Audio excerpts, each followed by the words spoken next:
The X106 is Fujifilm's glorified point-and-shoot camera, and its compact form factor makes it an incredible choice for street and travel photography and as a daily carry camera. Now, this may look like a photography-first camera on the surface, but make no mistake, this thing packs a punch when it comes to shooting videos, and it's packed with video capabilities, which makes it an incredible choice for shooting quick B-rolls and just to document your daily life activities. So in this video, I'm going to show you how I have set the video settings on my Fujifilm X106 and also show you how you can customize the recipes so that you can get those incredible straight out of camera footage that have the recipes baked in and you don't have to spend a ton of time in color grading. Let's jump right into it. The first thing that I want to start with is the auto power off and auto power off temperature. The auto power off is the time after which the camera shuts down if it remains open. So if you're out shooting and you want the camera to stay open at all times, I would recommend to turn that off, because personally for me, if I'm out shooting in the street or I'm trying to shoot some videos, I don't want the camera to turn off after a certain amount of time, and I want the camera to remain open and ready for action.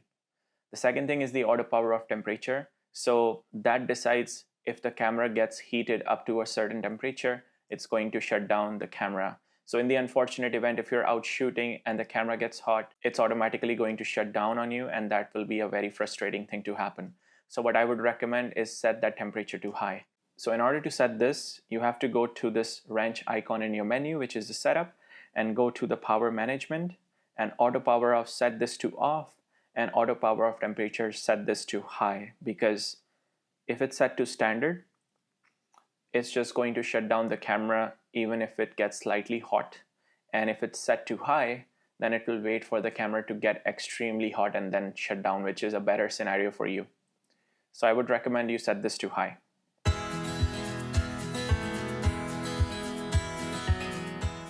Now the next thing that I want to talk about is how to get to the movie mode. On the X100V and X106, getting to the movie mode is a few clicks instead of some other Fuji cameras, especially the XT line where there's a dedicated stills and movie mode dial. I would really appreciate that on the next X100 iteration, but on this one, you have to press the drive delete button, and you see the camcorder icon at the bottom. So you just have to press the joystick up and go onto the movie mode, and then press the joystick one more time, and you are now in movie mode. So it's a few clicks, so definitely not the easiest way to transition from stills to movie, but that's how you do it.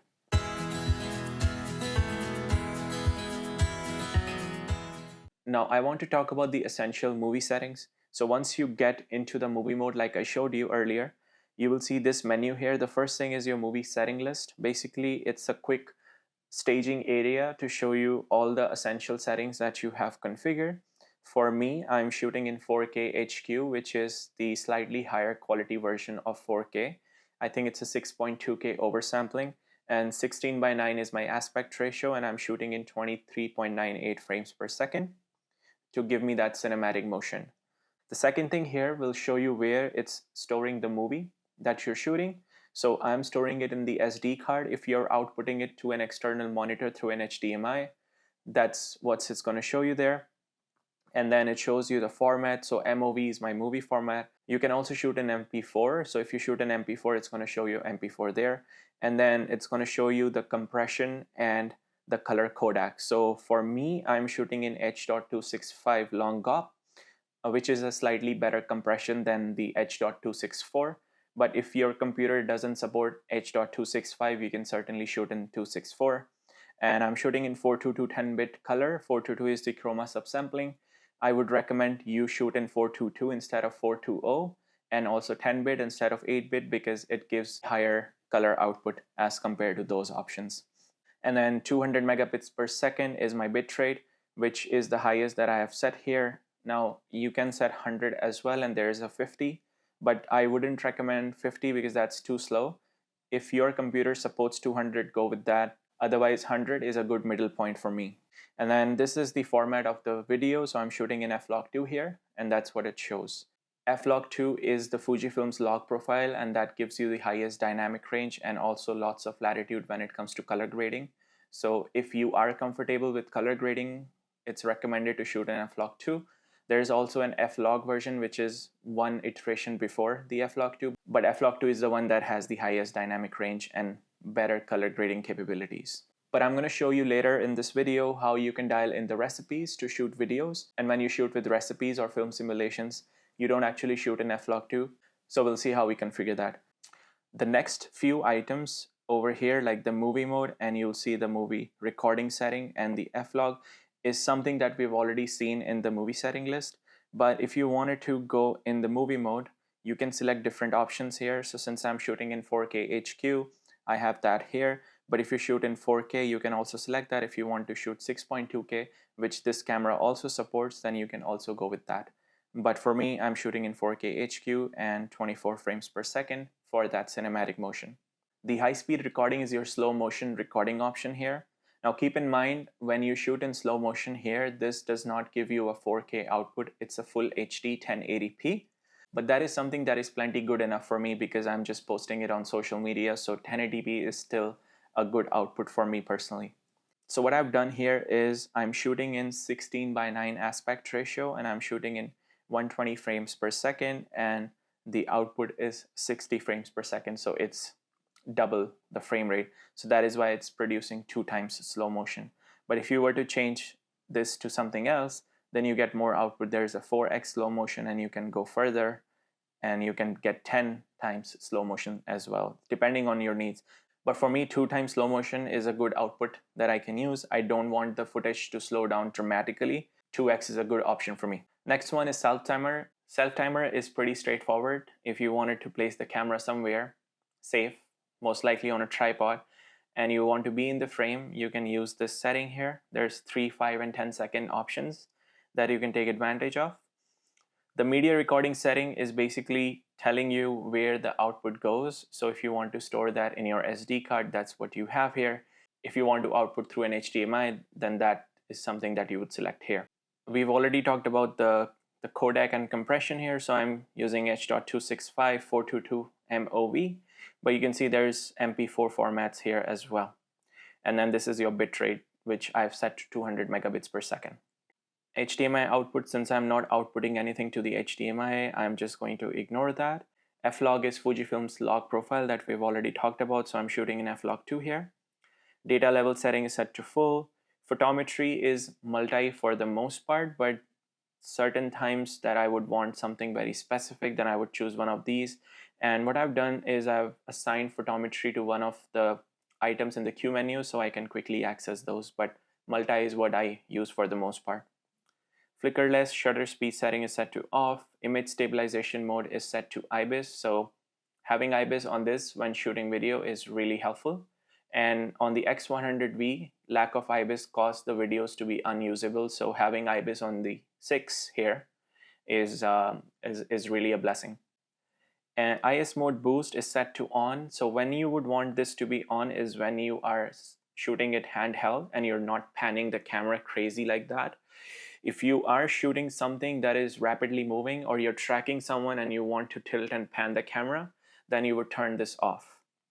For me, most of the times I'm static handheld shooting, so I have this set to on, but I can quickly turn it off if I need to. Zebra settings basically is the zebras that appear on the screen, not the animal, but those are the black and white stripes that appear on the screen. Basically, they show you the parts of the frame that are overexposed and are blown out. And for F-Log 2, it's recommended to have zebra level of 85%, which is what I've set here. And that lets me set the exposure in a more accurate way, because if something is blown out or the exposure is really high, zebras will appear and I can tone it down and make those disappear. Movie optimized control is extremely important for video. So what I would recommend is you turn it on, because what it does is it lets you take advantage of the touch screen and lets you fine tune different values for shooting video, and you don't have to use the dials to set those. So what you may do is for shooting stills, you may use the dials here and the front and rear dial. But for video, if you have this on, it decouples that and it lets you choose different values for your video shooting setting, and you can just take advantage of the touch screen to set those. So let me show you how the movie optimized control works. I go to my touchscreen setting and I click on this icon here, and it gives me those settings that I've set for my movie mode. And I'll see what happens when I switch to stills mode. So now when I go to stills, I have everything that I have configured on my dials here. So if I have to show you, my ISO is set to ISO auto, and here on the screen you can see that it's using the ISO auto 1, which has a minimum and maximum ISO and the minimum shutter speed. But if I go back to the video shooting mode, then I'm back to those movie optimized control that I set earlier. So that is how powerful this feature is. Recording frame indicator is set to on. So basically what it does is when I'm shooting a video, it provides those red borders on the frame to give me an indication that I'm shooting a video. And that is helpful when I'm out in the bright daylight and I need some kind of indication that my movie is recording. The next one is tally light. So what I've done here, I have disabled the front one and I've kept the rear light on. So the front one is right here. So when you are recording video, this lamp will go on and off. And I don't want that to be the case if I'm trying to shoot someone and I don't want them to be alerted somehow or distracted. So I have turned that off and I've kept the rear one on. So the rear light will be on to show me that I'm recording. Select custom setting is something that we will see in just a second. Auto update custom setting, I've set this to enable so that anytime I make changes to the custom setting, I don't have to explicitly go and save it. It just automatically saves it. All these other settings, I haven't enabled anything here. For ND filter, what I've done is I've customized this button right here as the quick on and off switch for ND filter. And that's about it. The next thing that I want to talk about is the autofocus setting. So when I'm shooting video, I mostly use autofocus continuous. And what I've done here is the AF mode is set to area so that I can just move the camera and move the area around like that and keep pressing the focus, so it's going to focus where the area box is. And if I'm trying to track a subject or if I'm shooting a model, I would set this to wide tracking so that it locks onto that subject and it tracks it. Multi is something that I never use at all because multi just gives the power to the camera to decide what it wants to focus on. So I wouldn't recommend you choose multi. Area and wide tracking are the only two that I use. All these other settings I have not configured. Now the face and eye detection setting is set to off, but what I have done is I have customized this button right here as the face detection on and off switch. And I talked about this in a previous video that I'm going to link down below. So check that out. And AF and MF is set to on. So what this allows me is to make fine-tune adjustments in the focus. So if I focus on something and I want to fine-tune the focus, I can just use the control ring to move the focus in and out and make those adjustments. And since I'm taking advantage of manual focus with autofocus here, I have set manual focus assist to peak and red high. All these other settings are something that I haven't actually configured, so I will just leave them as it is.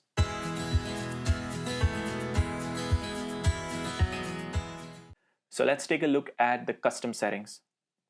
The first custom setting that I have set on my camera is for shooting 4K HQ 24 frames per second in f-log2. So these are essentially the same settings that we just went through. And I will show you how you can create your own custom setting in just a minute. And then the second one is same 4K HQ, but now I'm shooting in 30 frames per second and f-log2. The third one is 4K 60. Now this does not allow you to shoot in 4K HQ with 60 frames per second option, so that's why I'm going down on 4K instead of 4K HQ. And I'm still in f-log2. One thing to keep in mind is when you are shooting with these frame rates, make sure that your shutter speed is double the frame rate that you have. So for 24, it's going to be 1/48, for 30, 1/60, and for 60, 1/120. So that will give you the best motion possible. If you have a different shutter speed, it might look weird depending on how fast or how slow your shutter speed is as compared to the frame rate that you have. Now let's create a new one for custom 4, and I will show you how I would create one if I wanted to shoot, let's say, slow motion. So what I'll do is I'll go in here and it says create new, and I will say okay. And then I go in again and go on edit check, and now I just basically customize what I want. So I want to set slow motion, so I'm going to go in here and high speed recording. I'm going to hit OK, and I'm going to choose this option, and I want to be in 2x slow motion, so I'll choose that. And once I'm done, I'll do OK and go back here. So now I'm in full HD 120 frames per second with a 2x slow motion. And now the last thing that I want to decide is whether I want to shoot in f-log2 or I want to bake in a recipe. For this one, I'm just going to leave it in f-log2, and if you press the Q button, it's going to save that. And now if I click back again, so now I have to give a name here. So what I'll do is I'll put slow-mo 2x, and I'm shooting in f-log, so I'll just do f-log2 so that all the things that I need to know from the name are in the name. And now I have that over here. It shows me slow-mo 2x f-log2.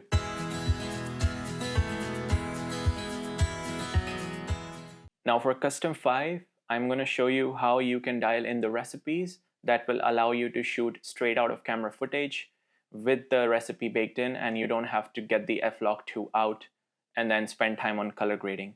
So what I'm going to do here is I'm going to create this, and I'm going to dial in the settings for Bright Kodak. So Bright Kodak is one of my favorite recipes when it comes to shooting in broad daylight. So I'll just dial in the settings here. Okay, so here is Bright Kodak. So what you want to do first is you want to go in the f-log HLG recording and make sure that you're not shooting in f-log2. Now I'm assuming that you've already chosen a movie mode here depending on what you want to shoot. So for me, I'm shooting in 4K 24 frames per second. That's what I have here. But if you wanted to do 30 frames, you have to select that first. So I'm going to shoot in film simulation mode. So I'm going to choose the first option here. And you can see how the icon goes away, and now it shows me a film icon instead of f-log2 here. And now I can go in IQ, which is the image quality, and start dialing in the recipes. So for Bright Kodak, the film simulation is classic chrome, DR is 400, white balance is set to daylight. So what I'm going to do is I'm going to go in here and select daylight, and my red for Bright Kodak is +3 and blue is -7. And then for tone curve, the highlight is -2 and shadow is -2. Color is +4. So what I'm going to do is I'm going to go here and do +4. And then sharpness is -2. And high ISO noise reduction is -4. Now one thing with the video is you won't see settings like clarity that is available in stills. So don't bother about that. You can still dial in the recipes. You just won't have the clarity setting, but that is something that can be achieved with a Pro Mist filter or a glimmer glass filter, and you can also make some adjustments later in post if you want to add some kind of a haze effect. So I wouldn't worry about having clarity, but that's the difference between dialing in settings for video and stills. You won't have clarity when you're dialing in the recipes for video. So now I'm done with Bright Kodak. So what I can do is I can edit the name, and I can just say Bright Kodak. So there you have it. I have Bright Kodak ready to go. Now I'm going to show you some sample footage that I shot from this camera using the Bright Kodak film recipe baked directly into the footage. So sit back and enjoy.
So that's it for today. This is how I have customized the video settings on my Fujifilm X100VI, and also how I can use recipes to shoot videos straight out of the camera.